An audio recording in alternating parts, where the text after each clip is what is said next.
Shalom, chers frères et sœurs en Christ. Salam alaikum à tous les musulmans du monde entier. Que la grâce de notre Seigneur Jésus-Christ, le même hier, aujourd'hui, éternellement, soit avec vous tous. Alors, pour faire court, aujourd'hui, nous allons prouver à partir du Coran que Jésus-Christ est adoré dans le Coran. Les musulmans ont pour habitude de présenter Jésus comme un simple prophète, un simple serviteur d'Allah.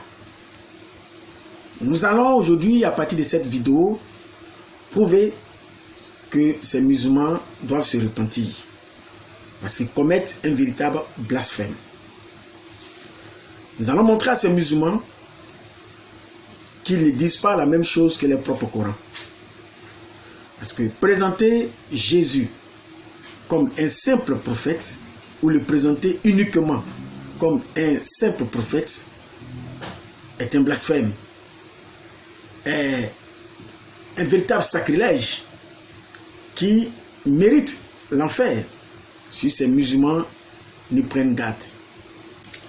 Alors, sans plus tarder, nous allons donner deux versets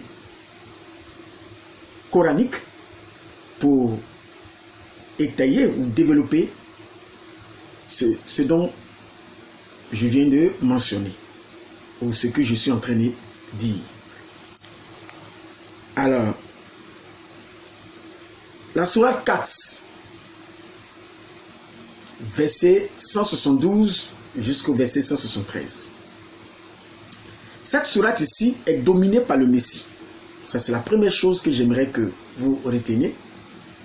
Vous savez, quand on lit un texte, il faut faire attention au contexte de ce texte. Il y a trois types de contextes, comme j'ai eu l'habitude de l'énoncer. Il y a ce qu'on appelle le contexte historique, le contexte étendu qui lui prend tout le livre en compte, et ensuite il y a ce qu'on appelle le contexte immédiat. Le contexte immédiat ici est dominé dans cette sourate 4 verset 172 à 173 par le Messie. Alors tout de suite je vais débuter la lecture. Sourate 4 ayat 172 jusqu'à ayat 173. Jamais le Messie, ici le Messie ici est au majuscule, jamais le Messie ne trouve indigne d'être un serviteur d'Allah. Ça c'est ce que nous entendons tout le temps du bout des lèvres de nos amis musulmans, que Jésus n'est qu'un saint prophète, il n'est qu'un serviteur d'Allah. Mais le texte ne s'arrête pas là. Quel est ce serviteur ici qui va être adoré? Si c'est vraiment un simple serviteur. Virgule. Ni les anges rapprochés de lui. N'oubliez pas, le contexte ici est dominé par le Messie. Donc quand on parle des anges rapprochés de lui, il s'agit toujours du Messie. De lui ici est mis en crochet, et il y a ici une majuscule concernant le L de lui. Donc ici, les anges sont rapprochés de qui? Du Messie. Je continue. Point. Permettez-moi de lire avec la ponctuation.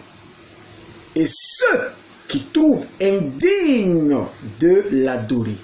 D'adorer qui? Le Messie. Puisque le contexte ici est dominé par le Messie. C'est pas là ici. Ceux qui trouvent indigne de l'adorer et s'enflent d'orgueil. Ceux qui trouvent indigne de l'adorer. Ici, le L de l'adorer, le L et l'idée est au majuscule. N'oubliez pas ici que celui qui est mis en relief et en exergue ici ou au centre ici de cette sourate, c'est le Messie. Donc tout ce qui se dit ici se rapporte au Messie. Vous voyez. Et ceux qui trouvent indigne de l'adorer et s'enflent d'orgueil. 3 points de suspension. Vous savez que quand il y a 3 points de suspension, ici, cela montre une lacune, que quelque chose s'est perdu. Mais moi, je dirais que quelque chose s'est perdu volontairement ici, puisque nous savons très bien que les musulmans de la 2e, 3e et 4e génération, après Mohammed, dans l'histoire de l'islam, ont purifié, aujourd'hui nous le savons, le Coran, pour essayer de retirer des éléments indicateurs, des éléments forts, des éléments factuels, évidents, dans le but de cacher le message chrétien, dans le but de pouvoir barrer le chemin à l'évolution du christianisme. Depuis plus de 14 siècles, ils sont dans cette quête mais n'ont jamais réussi. Parce qu'on ne peut pas cacher le soleil avec la paume de sa main. Ou si vous voulez, on ne peut pas cacher le soleil avec sa main. Jésus, le Coran même le dit, il brille tellement, il est illustre ici-bas et illustre dans l'au-delà. Comme le dit la sourate 3, verset 45. Quelqu'un qui est illustre, qui brille aussi, est-ce qu'on peut le cacher? Vous allez beau faire, vous n'allez jamais réussir à le cacher. Parce qu'il est le Messie et il est le véritable Dieu. Vous voyez? Donc ici, ce texte a été purifié. C'est ce qui est indiqué ici par les lacunes, les 3 points de suspension que nous voyons. Et le texte continue, dit, il les rassemblera vers lui, tous vers lui, c'est-à-dire le Messie va tous les rassembler vers lui.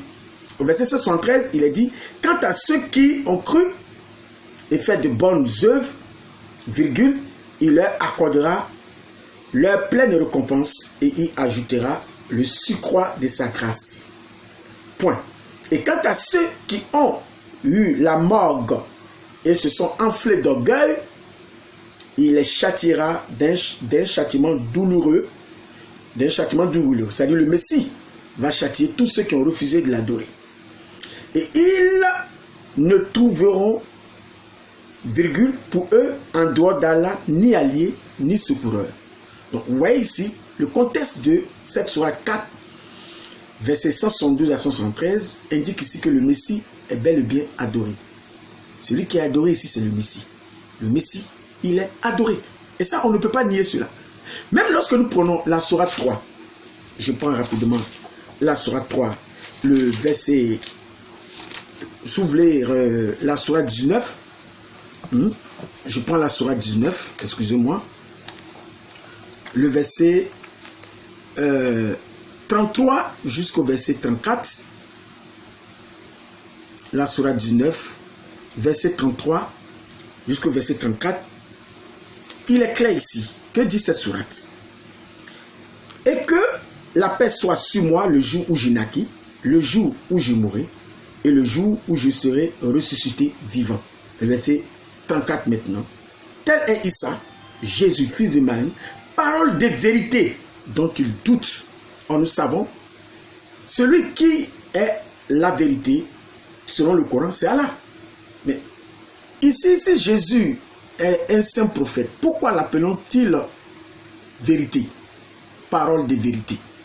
Donc nous avons dans le Coran des indicateurs qui montrent de façon factuelle que Jésus n'est pas un simple messager, mais Jésus n'est que Dieu lui-même dans la chair d'un messager pour apporter son propre message.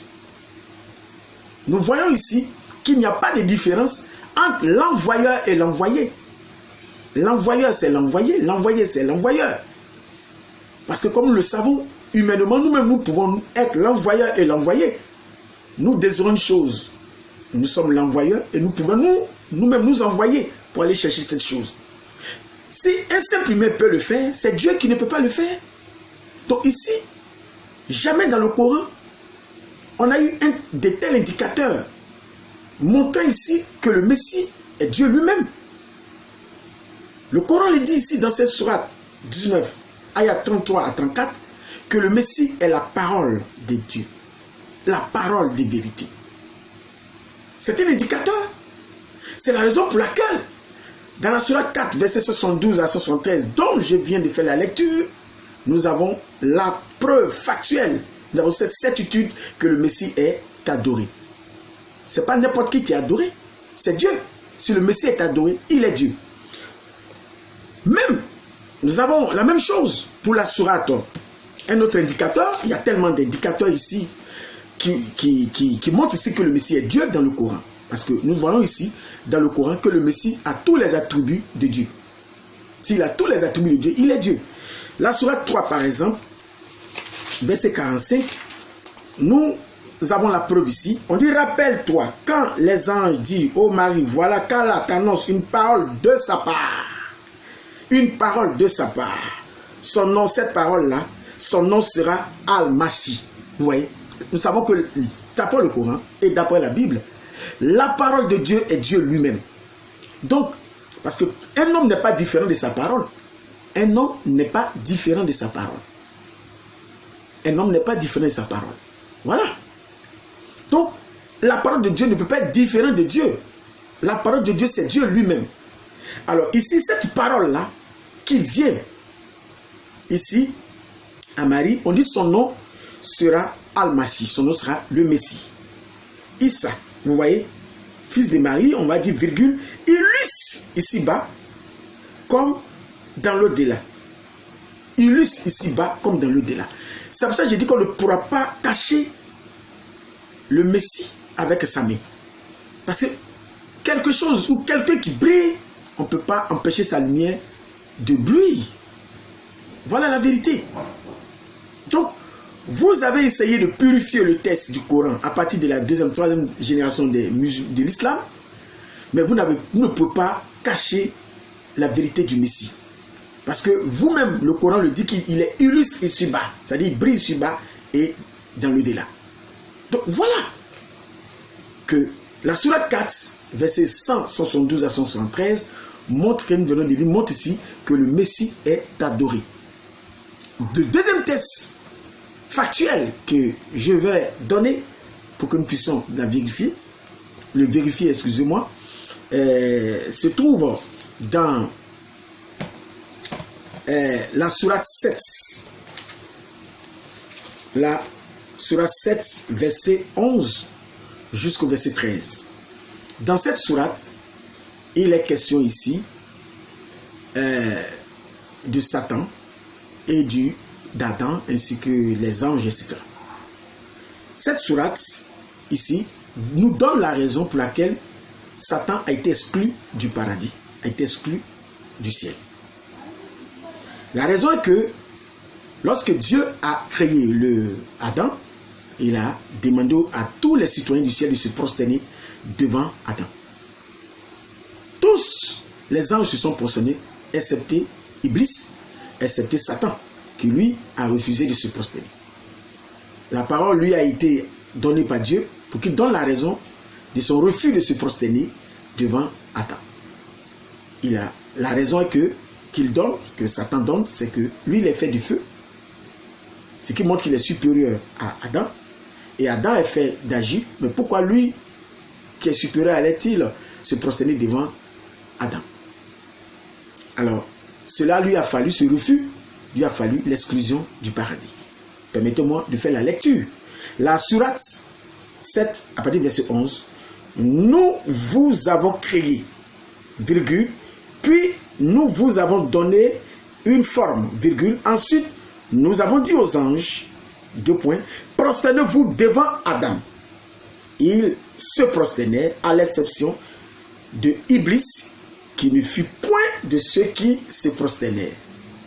Le verset 12, Allah dit, qu'est-ce qui t'empêche de te prosterner quand je te l'ai commandé? Il répondit, deux points.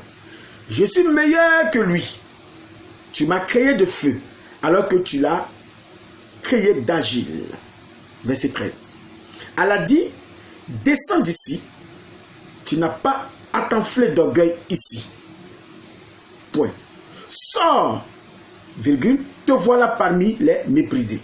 Et même le verset 14 dit, où Satan dit, accorde-moi un délai, dit Satan, jusqu'au jour où ils seront ressuscités. Donc vous voyez, voilà une preuve factuelle qui montre la raison pour laquelle Satan a été exclu du ciel tout simplement parce qu'il a refusé de se prosterner devant Adam. Mais ce que nos amis musulmans ne savent pas, c'est que il y a deux types d'Adam.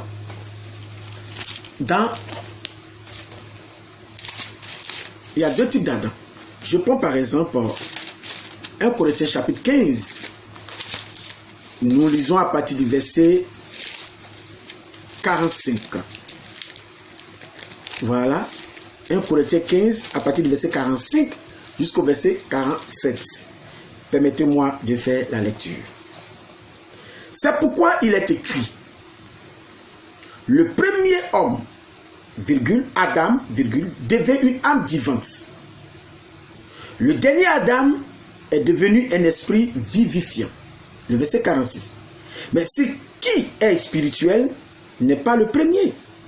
C'est ce qui est animal. Ce qui est spirituel vient ensuite. Le premier homme, verset 47 maintenant, tiré de la terre est terrestre. Le second homme est du ciel. Vous voyez. Si Adam, Satan plutôt, a refusé de se prosterner devant le premier homme, qui est de la terre, quel sera le sort de ceux qui refusent de se prosterner et d'adorer le second Adam? Parce que le second Adam, lui, il est Dieu. Je viens d'apporter la preuve. Et je vais le montrer par la sourate 4, ayat 172 à 173, que le second Adam est adoré. Le second Adam, on l'adore. Satan a refusé de se prosterner devant le premier homme. Cela lui a valu l'exclusion du paradis. Et les anges ont accepté de se prosterner devant le premier homme. Cela lui a valu quoi? De rester au paradis. D'être des citoyens du paradis. Nous les chrétiens, nous acceptons de nous prosterner devant le second Adam, le deuxième Adam, qui lui est Dieu, comme je viens d'apporter la preuve, parce qu'il a les attributs divins.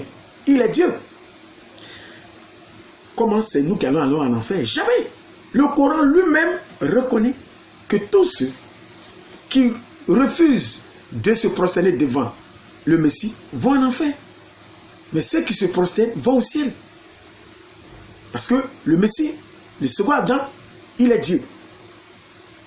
Il est Dieu de façon factuelle. Nous avons prouvé cela par la sourate 472. Nous sommes en train de prouver cela par la sourate 7, verset 11 au verset 13.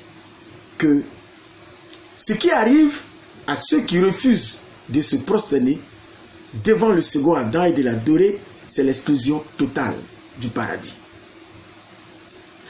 Lorsque nous prenons le texte de Luc 24, dans la Bible, nous avons la preuve que le second Adam est adoré.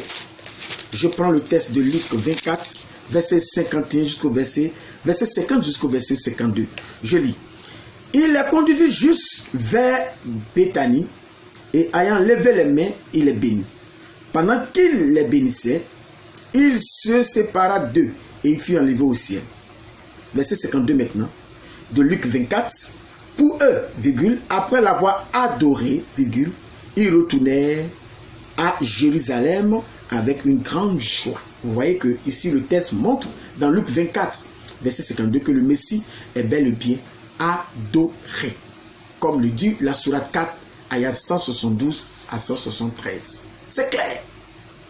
Alors, lorsque nous prenons également un second texte dans la Bible, nous avons Matthieu chapitre 2. Nous allons simplement lire les versets 2 et les versets 11 pour faire plus vite. Matthieu chapitre 2. Je lis le verset 2. Si vous voulez, je commence à partir du verset 1er. Jésus étant né à Bethléem en Judée, au temps du roi Hérode, voici des mages d'Orient arrivèrent à Jérusalem. Verset 2 maintenant. Et dirent, où est le roi des Juifs qui vient de naître? Car nous avons vu son étoile en Orient et nous sommes venus pour l'adorer. Le verset 11 montre de façon factuelle qu'ils vont vraiment l'adorer. Lorsque nous prenons le verset 11 de Matthieu chapitre 2, ils entrèrent dans la maison, vit le petit enfant avec Marie sa mère, se prosternèrent et l'adorèrent. Donc nous avons ici la preuve vivante que le Messie est bel et bien adoré dans le Coran et dans la Bible. Voilà donc ce qui arrive à tous ceux qui refusent de se prosterner devant le second Adam et de l'adorer. C'est l'exclusion totale du paradis. Satan a refusé de se prosterner que devant le premier Adam. Celui a fallu l'exclusion. Maintenant, imaginez celui-même qui est le véritable Dieu, le second Adam, dont le Coran a montré ici de façon factuelle les preuves qu'il est le véritable Dieu, puisqu'il est adoré. Imaginez le refus de l'adorer. Imaginez en un instant. Or, nous savons que le premier Adam, ici, était un prototype, était une ombre des choses à venir du second Adam, qui lui est le véritable Dieu, qui lui est adoré. Si cela a fallu l'exclusion, de Satan, du ciel, du paradis, parce qu'il a refusé de se procéder devant le premier Adam, quel sera le sort des musulmans qui le refusent de se procéder devant le second Adam, qui, d'après le Coran et la Bible, qui lui est le Dieu véritable? Chers amis musulmans, je sais que quand vous allez lire cela, ils vont commencer à crier comme d'habitude au scandale. Parce qu'ils ont été suffisamment entraînés à cela. Mais il faut prendre la peine de lire les Écritures et de te faire une propre idée, une propre opinion des Écritures, en te débarrassant de tout ce que depuis ton enfance tu as entendu dans le courant musulman. Parce que là-bas c'est l'endoctrinement. C'est l'endoctrinement total. Le temps est arrivé. Le temps de la réflexion est arrivé. Le temps du mea culpa est arrivé. Et que Dieu t'aide à comprendre ces vérités bibliques-là. Cela ne sert à rien de contester pour se jouer les durs. La vérité reste la vérité. Jésus, il est illustre ici-bas et dans l'au-delà. C'est lui, le véritable Dieu. Et c'est lui donc il a été fait mention d'adorer dans la sourate 4, versets 172 à 173. Et tous ceux qui refusent de se plier à cette adoration auront le même sort que Satan et seront exclus du paradis. C'est pas moi qui le dis, nous avons propre texte à relater cela. Que la grâce de notre Seigneur Jésus-Christ soit avec vous pour la compréhension de ce podcast, pour la compréhension de cet entretien, de cet enseignement. Que le Seigneur Jésus vous bénisse. Amen.